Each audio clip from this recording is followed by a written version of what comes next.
Firstly, I would like to take this opportunity to thank Emma Richardson, Emma Haley, and all the team for having all of us here in this fine institution.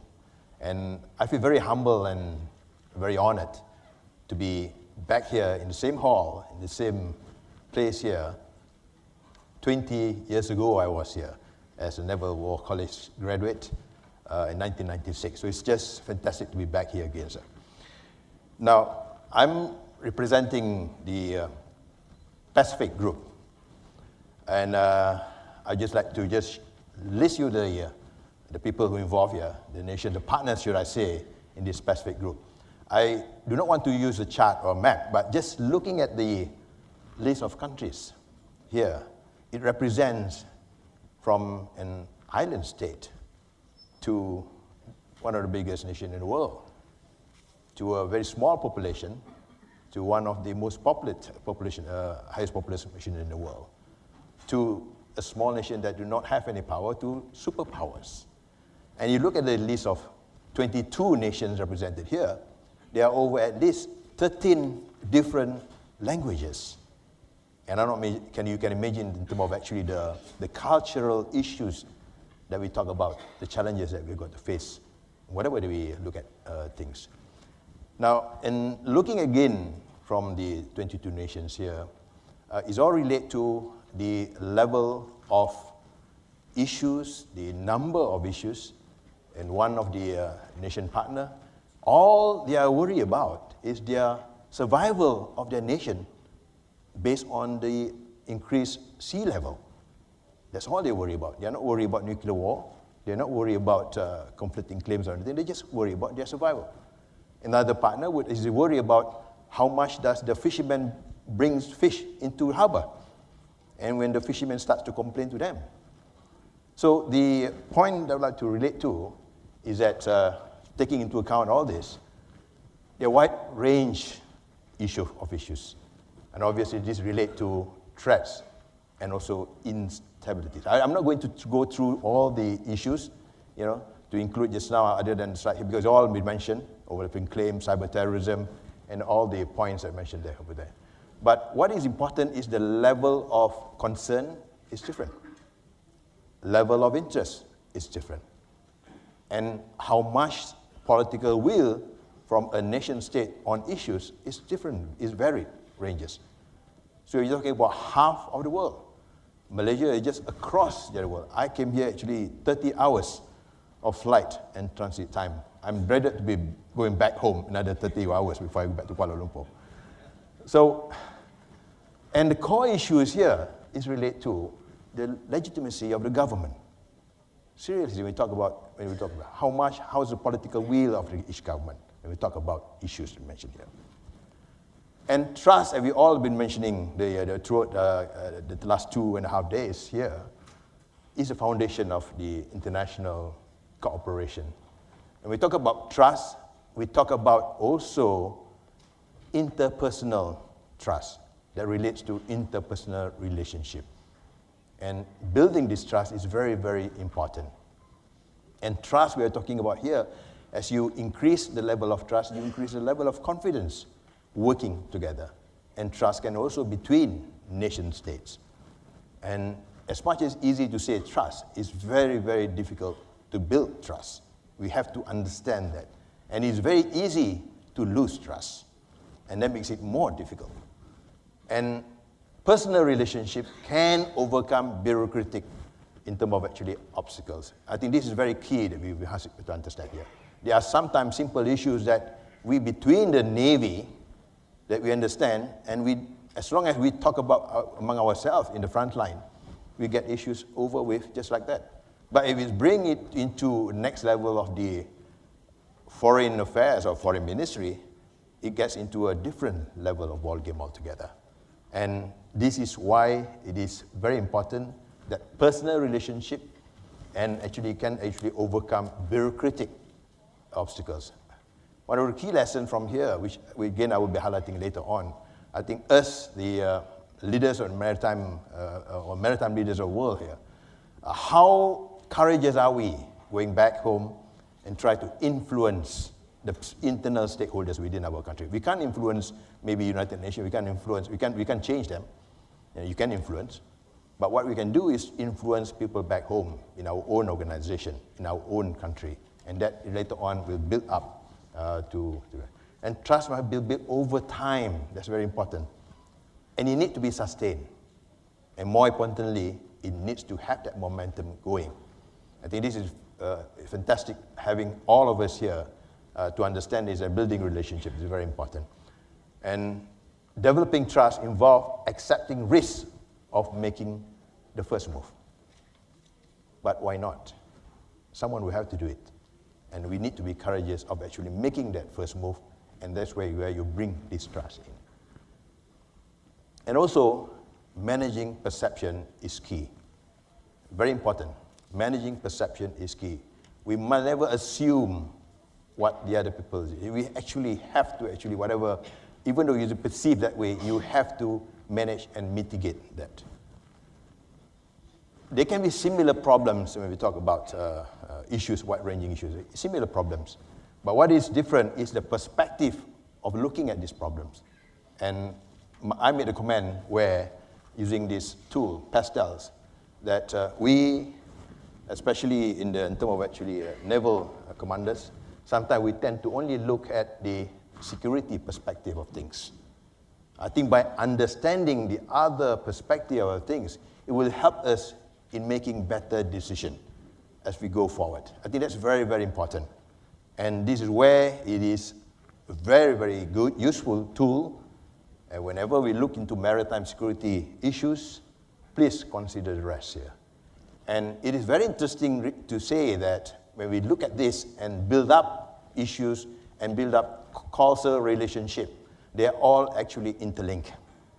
And very interestingly, that if you look at all the arrows, a lot of it is actually going to be focused towards politics. And this is the key issue that I'd like to stress upon. There are hosts of these regional arrangements, agreements, associations, which are very, very good.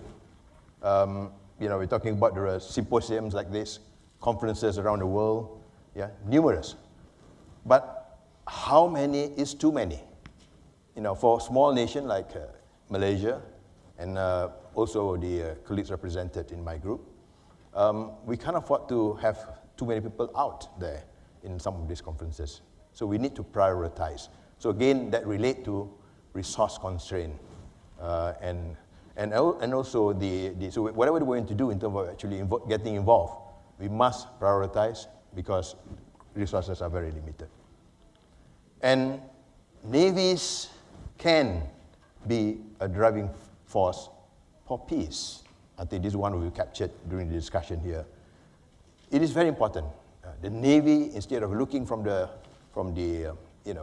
hard power, actually you can use the soft power approach to actually be a driving force for peace. And we need to also balance, again, sea safety and also the national policies.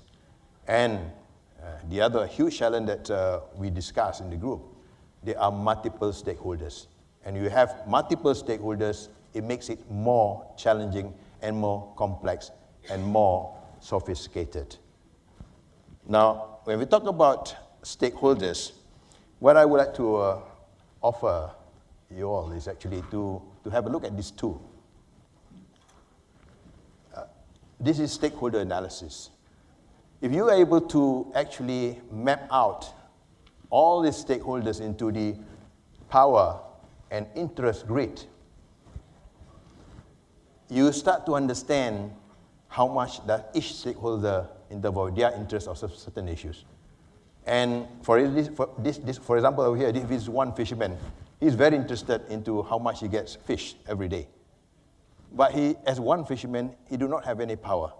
But if all these fishermen group together and become association, and all the associations group together and they use media, and maybe the politician comes in and put forward their case, then that issue will be obviously taken in a different light.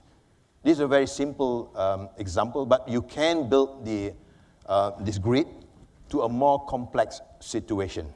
So in this case, it's just based on any internal stakeholders. But if you go to international relations, you can build it up into internal as well as external stakeholders, yeah, nations and that sort of thing. So you can also even put nations here.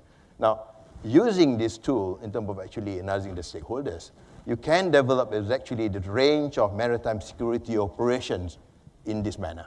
Now, those that are easily, everybody is happy of, can be put right in the left side here, and where they get achieve a high consensus.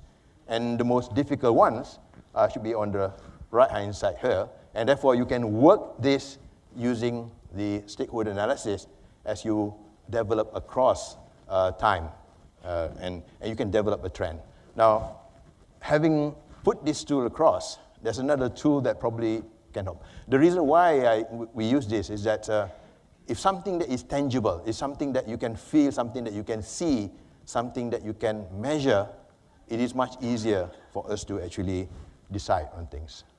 And therefore, we would like to offer this trust matrix. Okay, this is very interesting to see. It's supposed to be a traffic light, but anyway, rather than putting a circle of traffic lights, we just use a box of colors. What it means here, you can just put a host of issues just down here. I just purposely put Qs there because that was actually discussed earlier on. You know, you have what it means here. There's just a color code here. Red is basically is no go. Everybody does not agree with it, or individual country does not agree with it. Yellow means they are looking at it, but green means they are happy with it. So the idea is to work hard on the red to let it turn into yellow and hopefully turn into green. Now, if you look at that as a snapshot and then split over time, you probably look and see more, the number of reds will reduce and number of yellow reduce and hopefully number of green will reduce like that.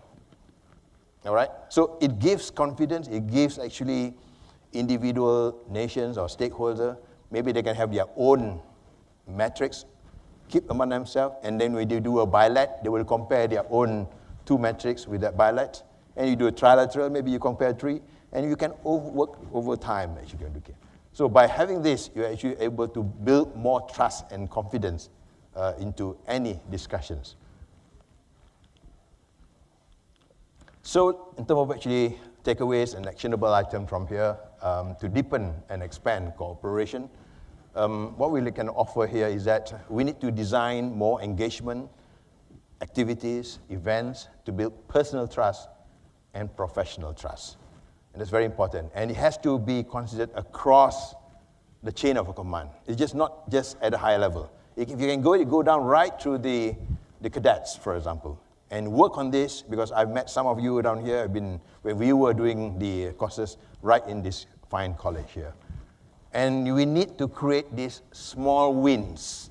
So the metric chart, the trust matrix, actually, you create the small wins, and more of the small wins will create more big wins. And this is the momentum that we need to do to achieve greater success. And remember, consider the stakeholders. And you may need to include the stakeholders in and across agencies or across nation states. I always believe that what's get measured, get done. So by having something that we all can look into, compare, even though, for example, just a color code, it is measurable. And it will help to actually move on and actually achieve better level of success. And managing perception is key. I think it's a very important point that again and again, when we look at issues, we have to actually look into perception and listen actively to understand the real issues. In this regard, the effective messaging is very important. It is how you use media, what kind you want to put message across in managing this perception. This is very important. And development of international norm and standard. Yes, we talked about that yesterday, very, very important, before yesterday. But it's very important to actually manage the system. And through a configuration control, we're able to know exactly, to ensure that procedures are being updated, protocols are being updated towards being a more binding. So we talk about initially starting with the soft law. Remember the trust matrix, whenever it's green, you create that into basically the soft law. Yeah? And then as you move on, then you can look into having that as an agreement. And finally, address problems through a holistic approach. Political, looking at it from an economic point of view, social, cultural, technology, environment, legal, and security. So basically, just again in the final point, again, I would like to thank Emma Richardson and everybody else for a fantastic time in Newport, Rhode Island. And I'm sure all of you will have been fond memories, and I'm looking forward to the next ISS. Thank you all, and fair winds and following seas.